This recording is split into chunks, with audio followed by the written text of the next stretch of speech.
Hello. How's everyone doing tonight? House rules. So to me, house rules are rules that you establish to have inside your house. Obviously, the rules in the outside world are different, but the rules that you have inside your home can help us create the personal space we wish to live in. I feel like it responds to the human need to feel safe. I guess I should give you a little information about my background. I was born deaf, and I lived in a household with hearing parents. Growing up, I never had full control of sound. And it wasn't until I've become an adult, I've become more aware of my deaf identity. I work, I pay rent, #adulting. And I'm more in charge. I want to have more control of my space. So I've set up my own house rules. And I find that this combines two seemingly opposed elements. Part of it is that I don't want sound to come into my space at home. The other part of it is that I want to be able to make sound as I wish and not worry about how those sounds affect others. House rules can also mean other things. It's about who's doing what chores, who's paying what bills, what schedule for cleaning do you have, how are you going to communicate updates. And if one does not abide by house rules, my space gets invaded. I'm going to show 3 different situations that have ultimately turned themselves into projects. This is project number 1, nap disturbance. I invade someone's space. The subject? My partner's afternoon naps.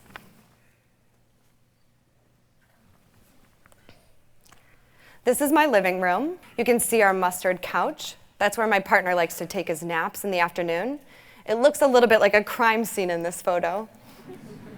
So my partner used to work the night shift, and he would work throughout the night, come home in the morning, run errands, and come the afternoon, he'd need to take a nap. And I'm not talking about 20-minute power naps, I'm talking about hour-long afternoon naps. And what I found really interesting in these experiences is that during the day, I could make my noises as I wish, and it didn't seem to have any effect. But when he took a nap, it seemed like my noises were amplified. I thought daytime noises were fine. But I noticed that when he fell asleep, I would have to get quiet, as if I was creeping around the house at night. Once he woke up, I could go back to making my sounds as usual. And it was interesting. I wanted to follow his rules. I wanted to let him get a good nap, but it irritated me a little bit because I couldn't figure it out. But then I got intrigued, and I decided to turn that into a performance. I asked a few deaf friends of mine and a hearing friend to help me do a performance, basically, for an art fair.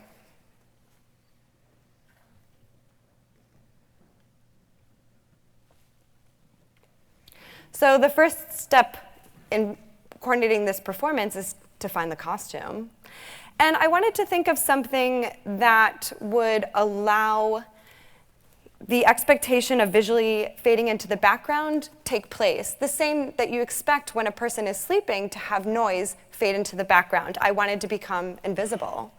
So I thought about the green screen fabric, the way that Hollywood uses to create special effects to make things disappear into the background. Well, I would use that same fabric to create a costume. Now, at the art fair, we didn't use Hollywood green screen technology. So the fabric that was supposed to help us fade into the background ended up making us stand out very brightly. Here's me having a little fun with my costume. Now, there's an app, actually, like a Chrome Green app that lets you play with green screen technology. So I used my mustard yellow couch to see if I would fade into the background. It's not bad, but I didn't really disappear into a couch enough.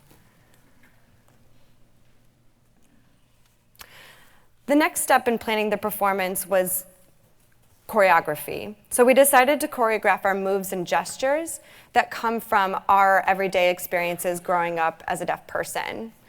And we also wanted experiences that we could have our audience relate to.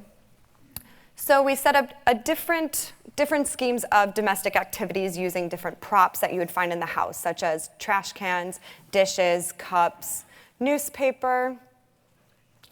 And in those actions, we wanted to make sure that we could create a range for these actions. There would be the polite movements where noises would be quiet, and then movements that were not so polite, noises that were heavy and loud. And so we had all of these movements go along this scale. And so the simple act of moving a chair at home would be politely picking it up and putting it down from one place to another. A not so polite example is dragging that chair across the floor. An example of using your plate at home eating would be to gently pick up food from your plate. The not so polite example is scraping your fork across the plate.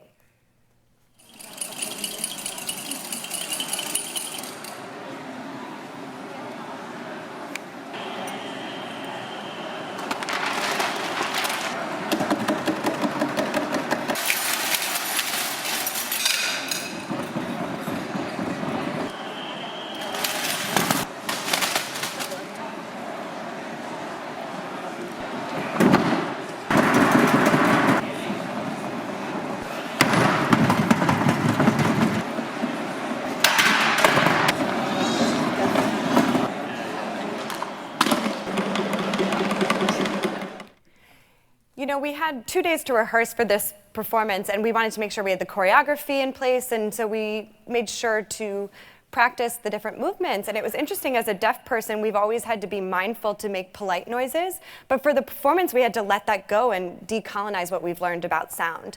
Eventually, throughout the rehearsals, we got so confident and made such strong movements that some chairs broke, some plates broke. But come time for the performance, the vendors actually got quite scared because our movements made the floor vibrate so hard that the temporary walls where the art was hanging could fall. The table started to shake, and so they kind of asked us to be a little bit more gentle in our physical movements. Additionally, before the fair, the organizer had asked us to not be too loud. They were concerned. They wanted to set rules for our sound so that we weren't loud, not too loud. Come time for the performance, as we were performing, I thought we were loud enough, and the organizers were telling us that we were performing too quiet. And it's ironic because we're trying to figure out when is loud too loud, don't be too loud while being loud. As a result, my partner, his rules became a score.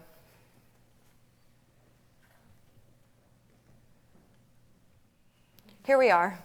So we chose to wear Crocs because they're considered quiet shoes. You know, they have that foam insole.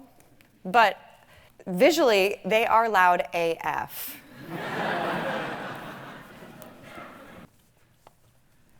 This is project number 2, Laut Plan.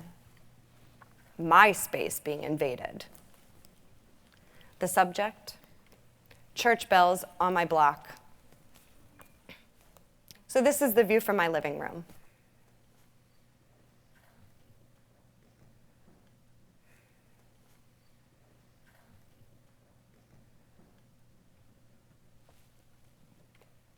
At home in Berlin, I'm the kind of person who likes all of my personal rules to be in place, which means I like ambient sound to be off. So the TV, the laptop is on mute. If my partner gets a phone call, he tells me who he's speaking to and then leaves the room so that the room is quiet. For me, home is where my deaf identity and deafness is one and the same, so I don't feel like it becomes an obstacle. Now, these church bells I can see from my living room. I guess I should explain my floor plan first. I live in a railroad apartment. So as I've said, this is my view from my living room. From my bedroom, I can see these bells off in a distance. From the guest bedroom next door, I can see these bells off in a distance. From my bathroom, I can see these bells off in a distance. From my kitchen, I can see these bells off in a distance. So I see them everywhere I go. And I sometimes would find myself on FaceTime talking to a hearing friend telling me that they can hear bells in the background. My partner and I would be in bed, and he would tell me, the bells are ringing.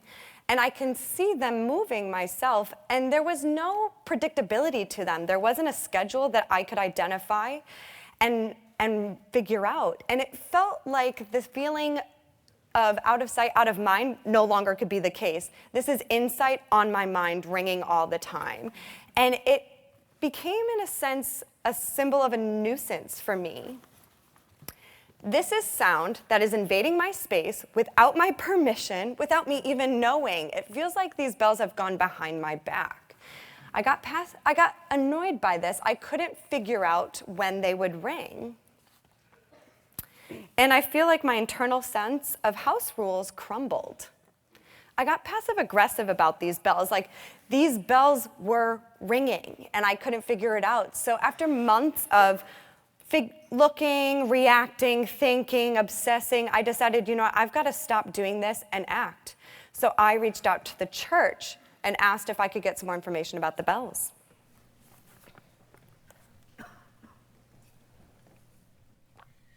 So the German word roughly for ring schedule is Lautplan. Mind you, I was trying to translate myself German or English into German, and so I had accidentally typed this word here.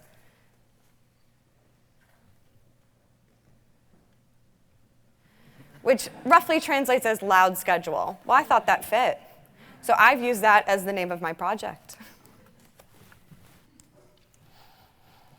And so I asked the church if they wouldn't mind maybe sending me a schedule of their bells, because the times were so unpredictable. And they said, of course, we've got a PDF. And I was thrilled, so they emailed it to me.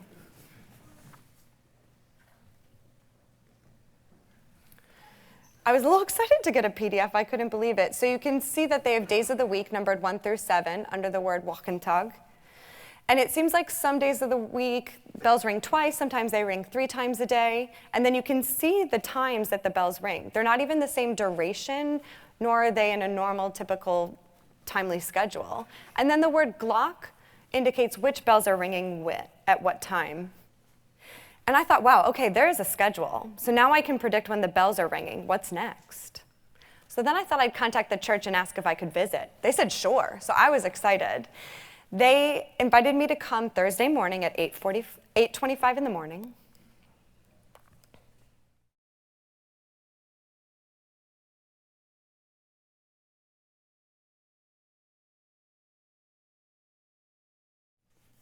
Have you noticed there's no sound? That's because guess whose house you're in now?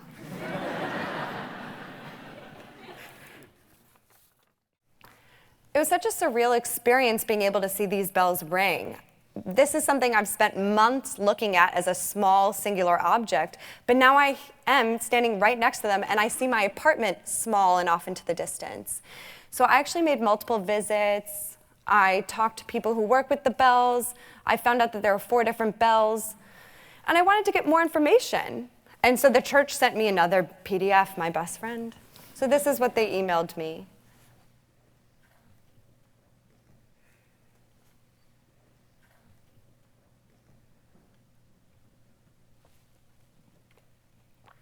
The blue English words are my translation. But you can see the bells have names. You can see what notes they ring at. You can see their weight, their width, their height, the inscription. I thought that was so cool.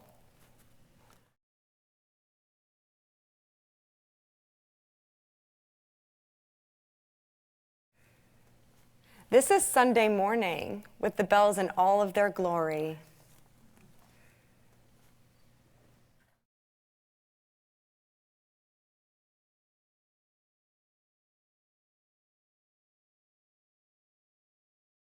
So as a result, my rules became a performance.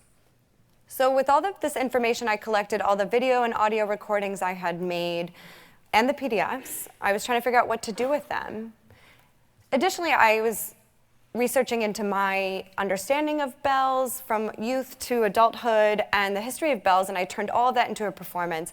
So I played some of the video recordings that I had made. And that experience of learning everything from A to Z about these bells made me feel better. I knew when the bells would ringing. I know what they look like in person. I visited them. And I felt like I could let go. It became clear to me the more structure I developed, the more control I had, the calmer I felt about those bells. Now when I see them from my living room, they don't bother me.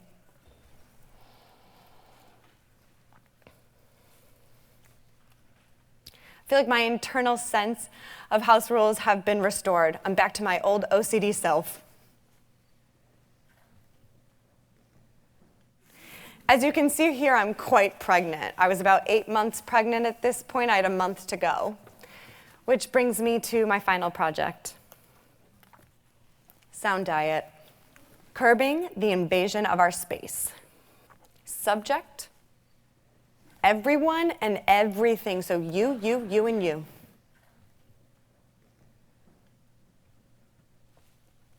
So this is maybe one of my mommy moments for the books. I was at the Great Wall of China with my partner and I think our baby was about 4 or 5 months old.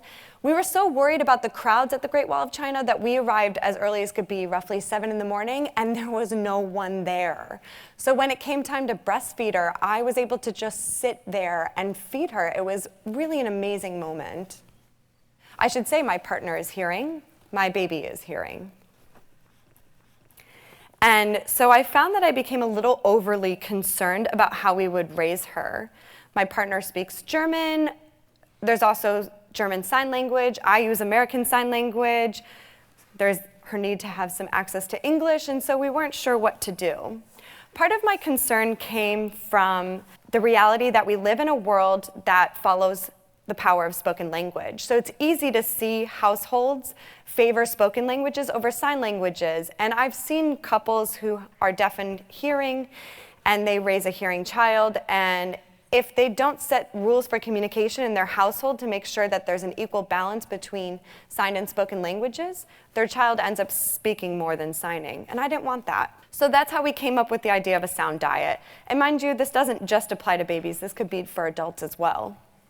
I started imagining myself as a doctor, prescribing different suggested amounts of listening, of sounds. And I wanted to provide a good diet for my baby. And I've turned this into different drawings. But before I show the drawings, I want to introduce some musical symbols that come up a lot in my illustration work.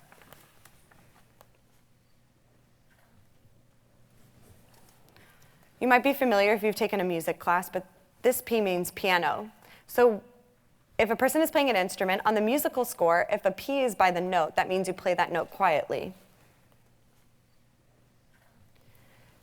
2 P's stand for pianissimo, and that means you play that note even quieter. So that means the more P's employed, the quieter one plays.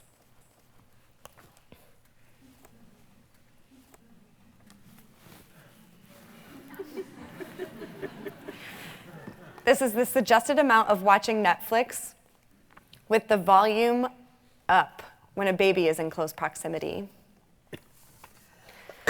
So my partner has the morning shift with the baby. I'm a night person, so I like to sleep in. He wakes up, plays some music, watches TV, makes noise, and watches Netflix with the volume on. When I wake up, it's time to turn the volume in the house down. You might notice that by the amount of P's used after. And I feel like the outside world has so much sound. There's so much sound available. What's the harm in watching a Netflix movie with just the captions on?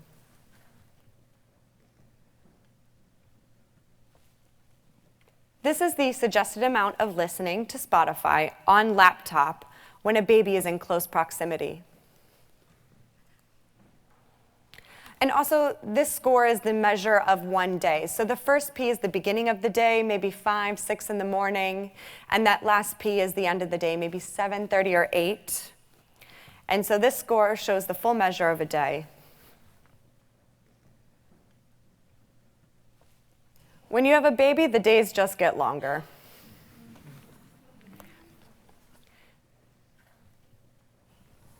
This is the suggested amount of getting a baby's attention by waving hands or stomping on floor instead of using voice. So I feel like I've established my visual identity quite clearly and have my voice there. But my sonic identity is something I don't really have, but I don't use speech either, and I'd like to avoid that with my baby. It could become too much of an issue, and so instead of using my voice, I stomp my foot, or I clap my hands, or I wave my hands, or I tap my baby's shoulder to get her attention instead of calling her name. And I prefer it that way.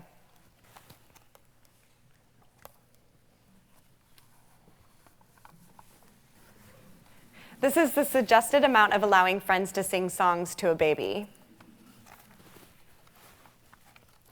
Now, I'm a sound artist, so it shouldn't be too much of a surprise that a lot of my friends are musicians. A lot of them are very familiar with my practice, and so they ask if they're allowed to sing to my baby. Quite frankly, I never thought about that. It's a nice gesture that they ask for my permission, so I wanted to put that as part of the diet.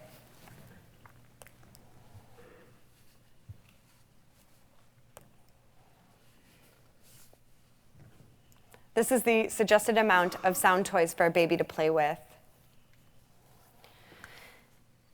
Any new parent knows you get showered with gifts. I mean, at home, we have a giant box filled to the brim with toys. And I find that a lot of these toys make noise. Whether it's a horse that neighs, or a duck that quacks, or a song that plays from a button. And I think about the fact that my baby is already taking in so much sound, and these toys do as well, so I want to try to minimize that.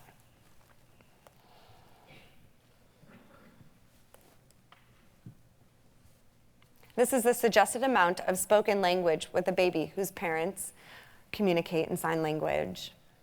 Going back to my personal space and house rules, in our house we've established rules for communication, and we sign when we communicate with each other. So any guest who comes into our house, we've asked that they follow our house rules instead of us communicating the way they like to. So I should say that these drawings are more a strategy of how to better control how much sound my baby consumes. Obviously, we don't strictly adhere to these drawings. I mean, it's a project to mostly help us stay mindful of how much sound everyone produces and consumes on a daily basis. As a result, the rules for my baby become a series of drawings. Oh, maybe my baby doesn't like her diet. So my experience with the rules for afternoon naps have become a score. The rules of my personal space being invaded by church bells have turned into a performance. And the rules of communication that become a sound diet become drawings.